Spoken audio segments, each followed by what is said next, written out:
They wanted my husband, but instead, they took me.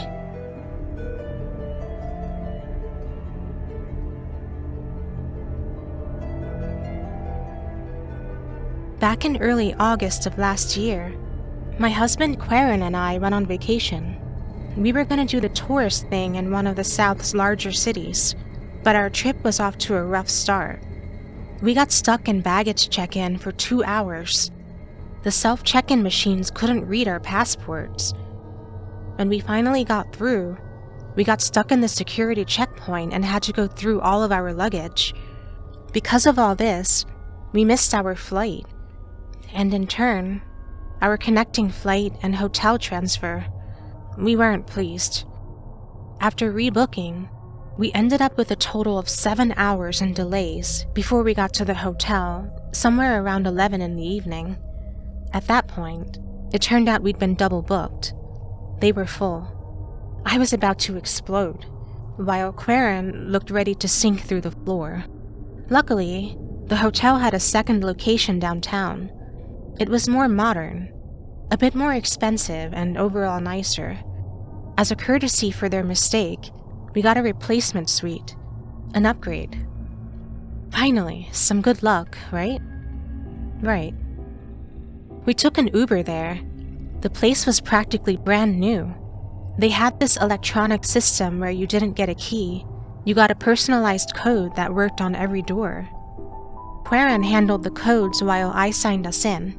There was a 24/7 bodega with organic snacks, wine, and drinks right by the lobby, a sushi restaurant that closed at 11, a sauna, a gym, an indoor pool, and a whole bunch of complimentary things. A couple of free robes to bring home, and a bottle of white wine with a little "for your inconvenience" note attached. While 𝓜𝓼 took a shower, I ordered us some food and unpacked.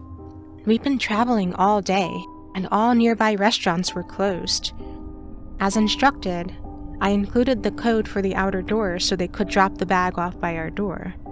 We got our late dinner by the time I was halfway through a shower. 𝓜𝓼 delightedly shared how he was going to town on our order. Apparently it was so good and barely any left. Bastard. They had included 2 extra orders of tiramisu as a little treat, but I couldn't eat it.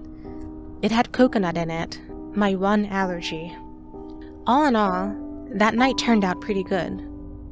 We shared a lukewarm meal, watched The Office, and went to bed.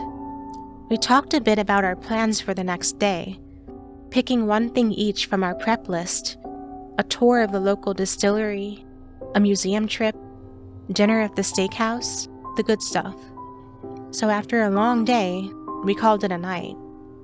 But that's where the story starts, at 3 a.m. the same night, when someone opened our door. See, one thing I hadn't realized was that the code for the outside door was the same for our room. It was a single personal code system. 𝓜𝓼 had been the one dealing with it, and I hadn't thought too much about it. But what I'd accidentally done when ordering food was to essentially hand a stranger a key to our room. And that stranger was coming through our door. I tried to shake 𝓜𝓼 awake, but he didn't react. He was completely out, to a point that it worried me. I could smell something sour on his breath. My mind wandered back to the order we'd gotten, and that extra portion of tiramisu. I hadn't had any, so he had chowed down on both. What if it'd been laced with something? The door hinges creaked, and I didn't know what to do. I'm 5'3", unarmed, and in my underwear. I decided on a whim to pretend to sleep. If they were just there to steal, at least I'd be unharmed. They were expecting us to be asleep, so as long as I played along, I should be fine. I held 𝓜𝓼, closed my eyes, and waited. Careful footsteps made their way across the hotel carpet. The door closed. A slow pacing back and forth next to our bed. I counted at least 2 people, maybe 3. Someone could have stayed by the door. "Just the guy," a man whispered. "Bag him. They were unwrapping plastic. They weren't in a rush. I could tell they'd done it before. They were quick about it. I held on to 𝓜𝓾𝓼, debating in the back of my head what the hell I was supposed to do. I was leaning towards waiting for them to leave the room, and then immediately run outside and get help. But something shifted. One of the intruders made a hushing noise and waved the other one over. "What?" one of them whispered. "There," another answered. "The spoon." Since 𝓜𝓾𝓼 was the only one who'd had the tiramisu, one of the spoons were left unused. Only one of us had taken the bait. They knew one of us was awake. In the next breath, I was grappled. A hand covered my mouth, and another my throat. I was pulled out of bed before I even realized I was struggling. I opened my eyes to 3 dark figures. They were speaking over one another in a moment of panic. One of them saying they were screwed, another saying they should just go, and a third reminding them that they had no choice but to bring me. I got a gun pressed to the back of my neck. 1 word, and you're done. Then we get him. Understand? I did. I stayed quiet. I couldn't bear the thought of 𝓜𝓼 waking up without me. But what choice did I have? Get dressed, they demanded. Now. They brought me through the staff area, past the laundry room. There was only a skeleton crew working the hotel at night, and most of them were in the reception area. These 3 could walk me out the back like it was nothing. Right outside, they had an inconspicuous sedan, marked with the fast food delivery service logo. They were still talking as they put me into the back seat. They had to improvise a bit. They were supposed to take 𝓜𝓼, and he was supposed to be out cold. I was wide awake, trying my best to memorize details about the intruders and their vehicle. One of them took off his belt and tied it around my head as a makeshift blindfold. They couldn't drive around with masks on. They'd get pulled over. They tried to camouflage my blindfold a bit with a trucker hat, and at a glance, you'd be excused for missing that it was a kidnapping. "Why do you want to bring the guy?" one of them asked. "Less hair gets stuck in the drain," the other mumbled. "More meat." Sitting in the back of that car was surreal. All the familiar sounds of a calm drive, braking, accelerating, the clicking of turn signals. But all the while I felt the barrel of a gun poking into my side, right next to my heart. We were going pretty far out. There was at least a 40-minute ride, and we passed through a tunnel at some point. We must have used the highway. There were a lot of cars passing us. Then we went off-road. The road got rougher, and the sound of other cars faded. As we came to a stop, they all drew a collective sigh of relief. Out. Now. They put their masks back on and took off my belt blindfold. I only caught a brief glimpse of the outside area before they shoved me through the door. It was this large industrial site, probably abandoned. There was a chain-linked fence lining the property. There were no lights on the outside, but the place had power. Stepping inside, the temperature dropped. Somewhere nearby there were these large fans, creating a powerful draft that swept through the building. I couldn't see them, but even from the hallway, I could hear them. The place was close to freezing. I'd just thrown on my pants, a shirt, and shoes. I didn't even have socks on. One of the attackers went ahead while the other 2 stayed behind.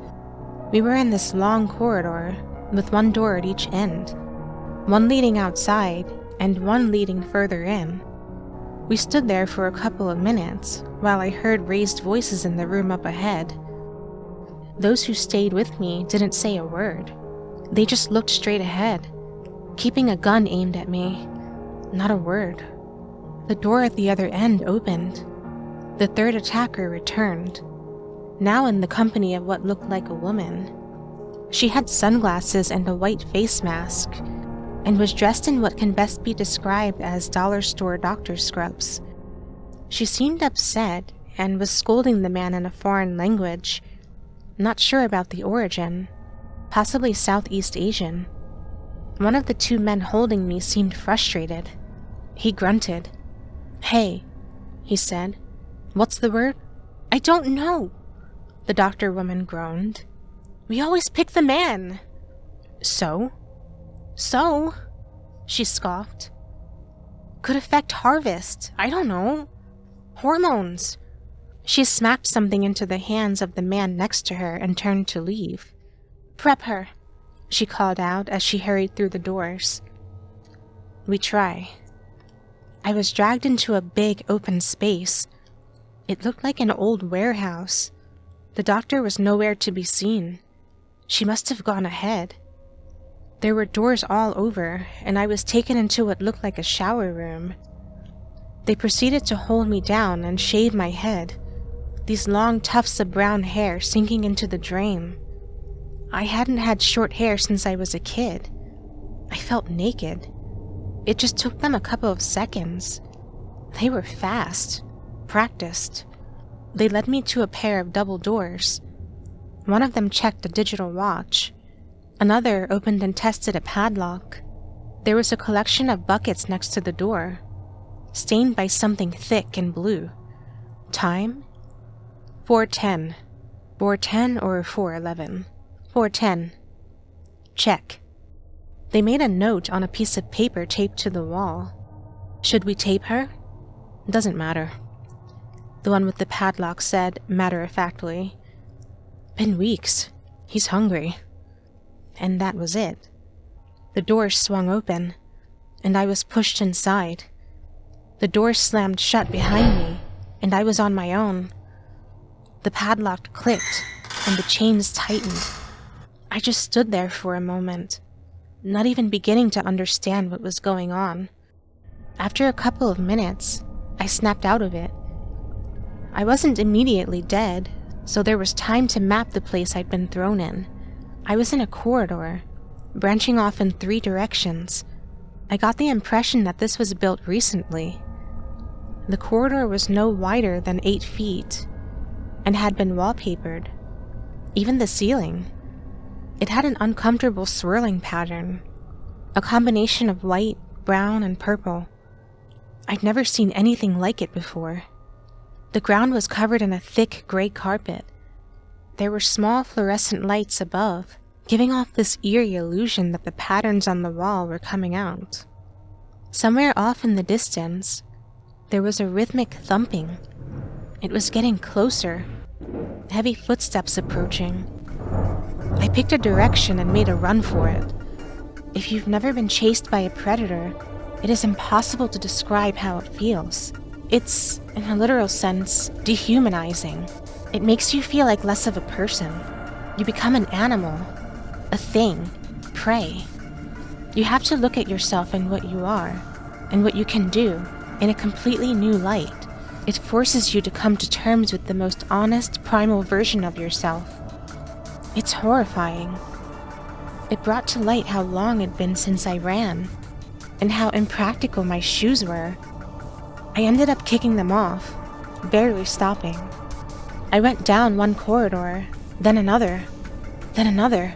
I rushed past a small room with what looked like a pile of pillows in the middle. It stunk of ammonia, so I decided to take another route. It was getting harder and harder to tell where that rhythmic thumping was coming from, and it felt like I was about to run into something at every turn. Then, I rounded a corner and saw someone. 2 people, a man and a woman, both dressed in bright blue wool-like turtlenecks. They had their arms firmly at their sides and stood shoulder to shoulder in a very unnatural and rigid manner, like 2 kids trying to hide something behind their backs. I stopped. For a moment, I thought I wasn't the only one locked in there. That maybe, just maybe, there were others. Maybe we could work together. Then I realized that the thumping had stopped.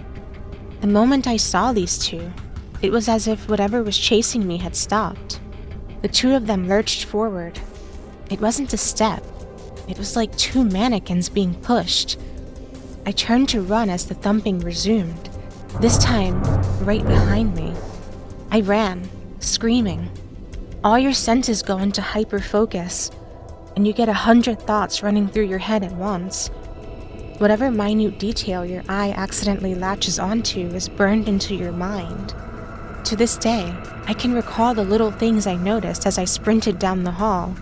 Scratch marks breaking the pattern on the wallpaper, stains on the carpet, dark splatter on the ceiling.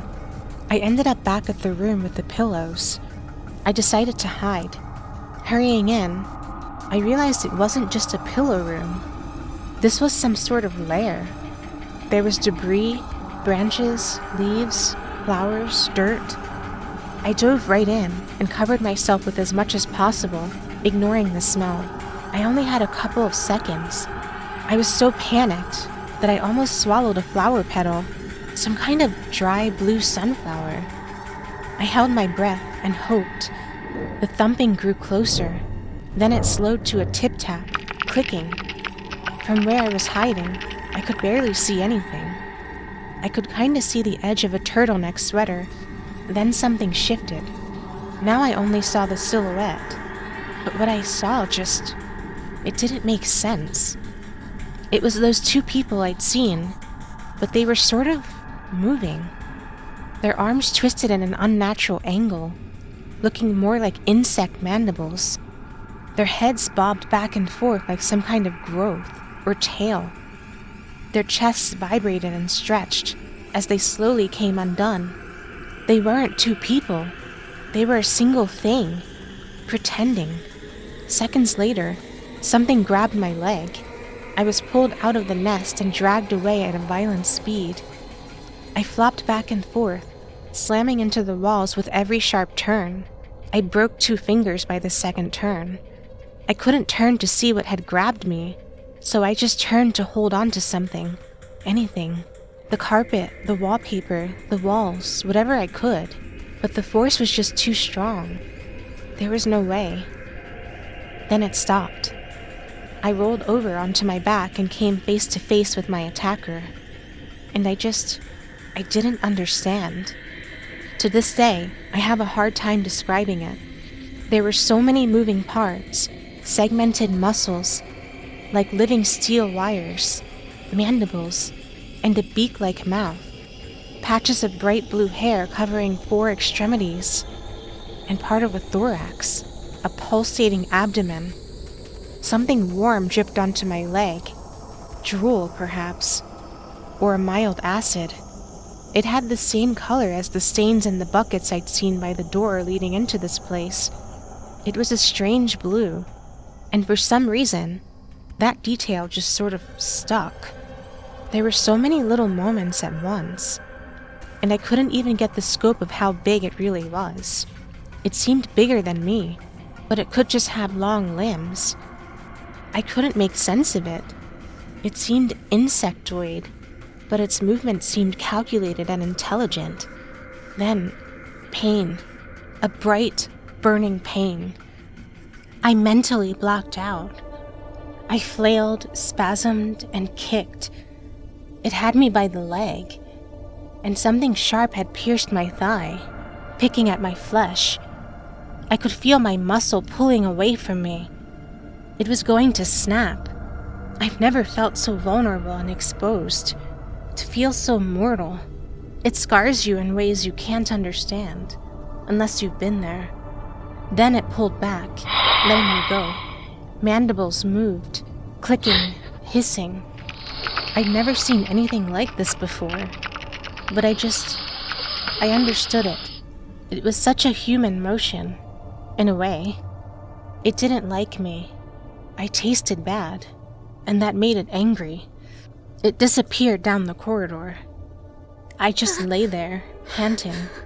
I didn't even attempt to move. I knew it would hurt like nothing else had. A couple of minutes passed, I think.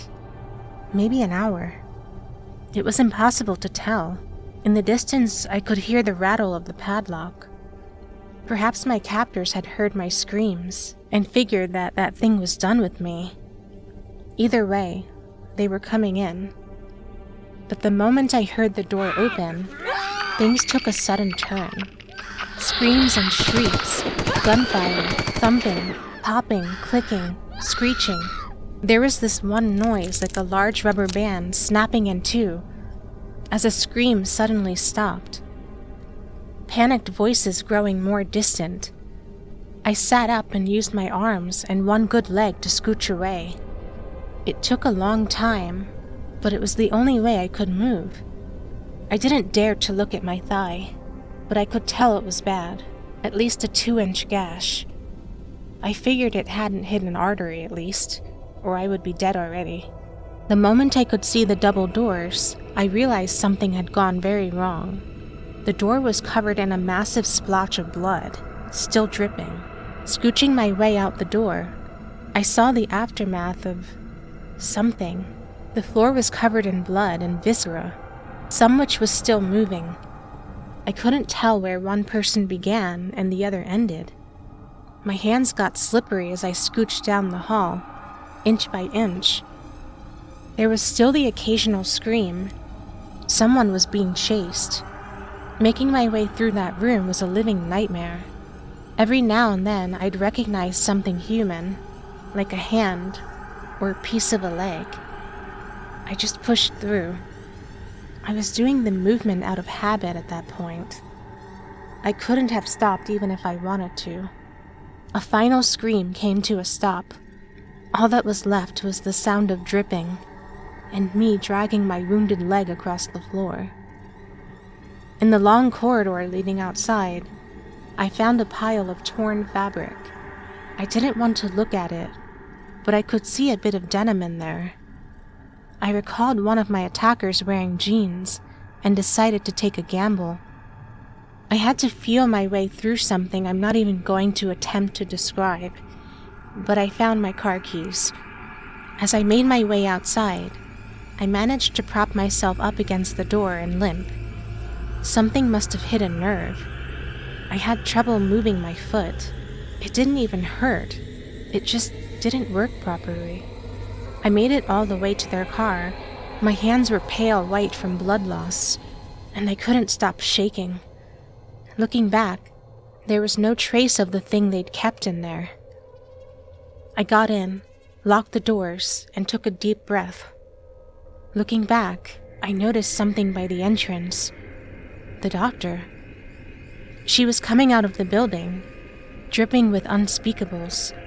She seemed unharmed, but must have been in the thick of it. She could barely stand, and seemed just haunted. An empty gun dropped from her hand. She looked my way, briefly, and then just wandered off. The word that comes to mind was defeated. Blank. I looked down for a second as I put the car in reverse. Looking back up, I saw that thing. It was standing by the entrance, again looking like two people in blue turtlenecks, stained with red. It looked my way, as if considering whether or not to allow me to leave. For a brief moment, it was quiet. We just looked at one another. Then it closed the doors and retreated back inside. I managed to make it to a gas station. The owner called the police, and the rest is history. I don't think a lot of people read the articles about this. It was deemed as a drug-related gang thing, as the people involved were producing illicit substances. While I agree with this description to a point, I find it wildly misleading. Yes, that thing produced something, but what it was, and what it was used for, God knows. I talked to Quarren about this 1,000 times, but it's impossible to make others see and understand what happened that night. It was just a couple of hours, all in all, but it completely turned my life around for the worse. To this day, my one foot is a lot duller than the other, and I always double and triple check my locks. I made a lot of mistakes that night. I didn't know how the hotel codes worked. Maybe I didn't fight enough when they brought me outside. Maybe it was stupid trying to hide. Maybe this whole thing boils down to me having the worst luck in the world to encounter this, and the greatest luck in the world to survive it. Quarren claims I have some kind of PTSD. I don't think he's wrong, but I don't think that tells the whole story. See, sometimes I see these people in the distance that just looks off. Two people standing in a peculiar pose.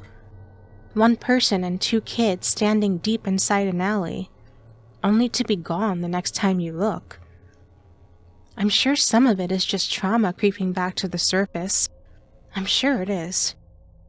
But not all of it. Hey everyone, I hope you enjoyed that story. Insects in general just give me the creeps. It was written by 𝓤𝓸𝓬𝓬, and you can find more of his stories below. He has a lot of cool, bizarre stories like this, so check him out. Also, make sure to subscribe for more stories like this. I appreciate everyone who has been subscribing so far.